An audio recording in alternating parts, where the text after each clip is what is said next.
Gusto mo ba yung townhouse na malaki yung space para sa buong pamilya? Ito yung pinaka-perfect na bahay para sa iyo. Nandito tayo ngayon sa 13 Martires, Cavite para ipakita sa inyo ang Daniela Model Expanded.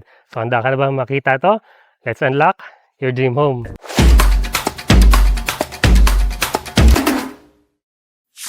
Living here at Masayto 13, everything you need is just in a short distance away. Less than 3 kilometers from your future home, you'll find major establishment like SM 13, Walter Mart at ang pamilihang bayan ng 13 Martires. Whether you're grocery shopping, running errands, or looking for a place to dine, it's all within the reach. Kapag kailangan mo naman ng healthcare, wala ka nang dapat ikabahala. Just few kilometers away, you'll find MB Santiago Medical Center and the Korean-Philippine Friendship Hospital. Both offering top-notch medical services. Para naman sa mga bata, malapit din ang 13 Martires National High School at ang New Generation International School, making your daily school runs quick and convenient. My name is Justin Espelenbergo, a licensed real estate agent.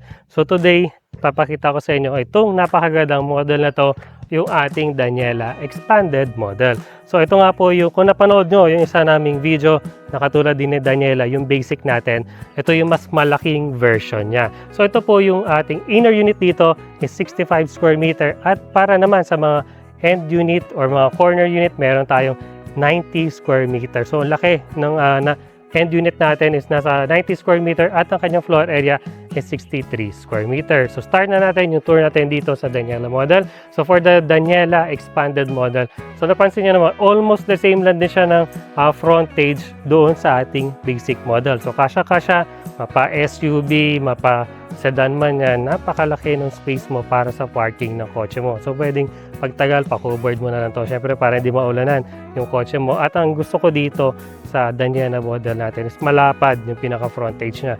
So kahit paglagay ka ng kotse dyan, may space ka pa dito para maglagay ng mga tables and chairs. So kung may mga motor ka, pwede mo i-park dito sa area na yan. Diba? Ang ganda rin ng ating facade dito sa unit na to. Pansin nyo naman, diba? Napaka-classic at modern as well ng design natin. So, pasok na tayo sa loob. So going here sa ating actual turnover na complete finish na expanded model, napansin nyo, diba? Mas malaki yung space natin for the living at dining as well. So, diba?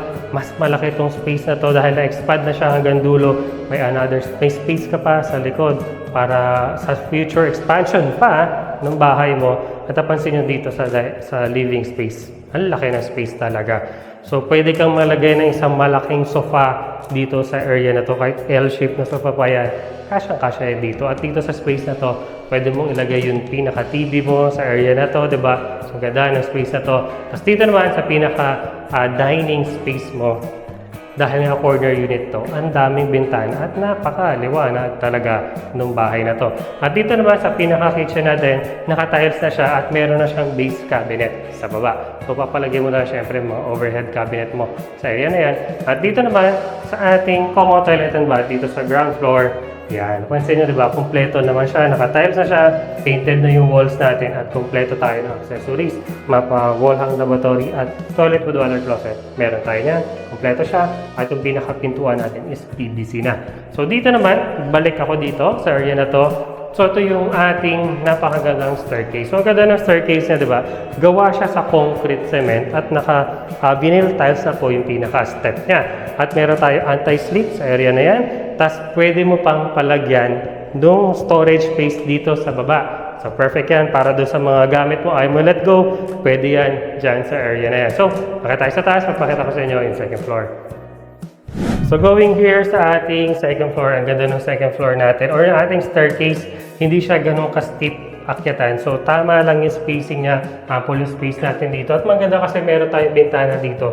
Maliwanag to staircase na to kahit sa umaga or sa gabi. Lalagyan na lang syempre ng ilaw dyan. Ganda na.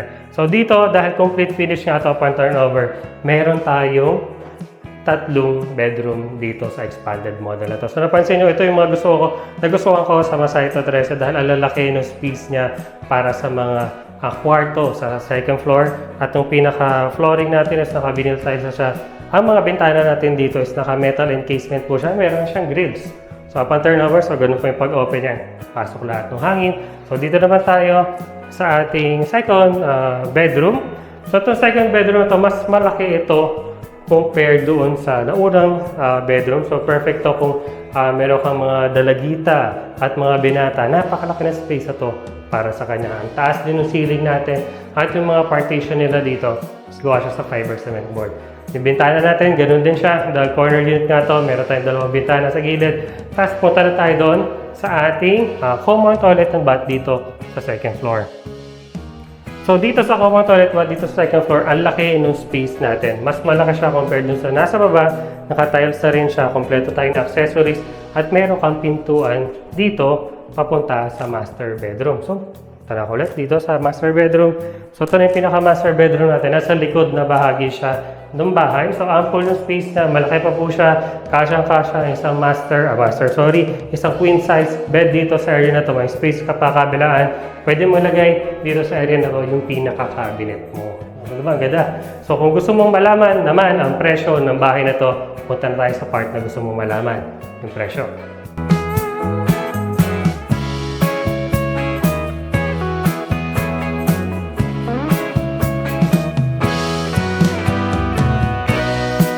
Yan, I hope na gusto mo yung house tour natin dito sa Daniela Expanded Model. So kung may question ka, nakita mo na yung presyo, di ba? I hope na screenshot mo yon para may reference para sa price ng bahay na to. Yan, kung gusto mo naman malaman kung ano yung mga requirements para ma-avail itong napakagandang bahay na to, kindly contact us. Click mo lang yung pinakaunang link just sa description sa baba. Dediretso na yan sa aming messenger. Pwede na kami tanungin kung ikaw ay isang local employed or OFW para malaman kung ano yung requirements para maka-avail ng bahay na to. I hope you like this video. If you like this video, please leave a like, share this video, and subscribe to my channel. We're also on other social media like Facebook, Instagram, and TikTok. Thank you so much for watching and see you on the next one.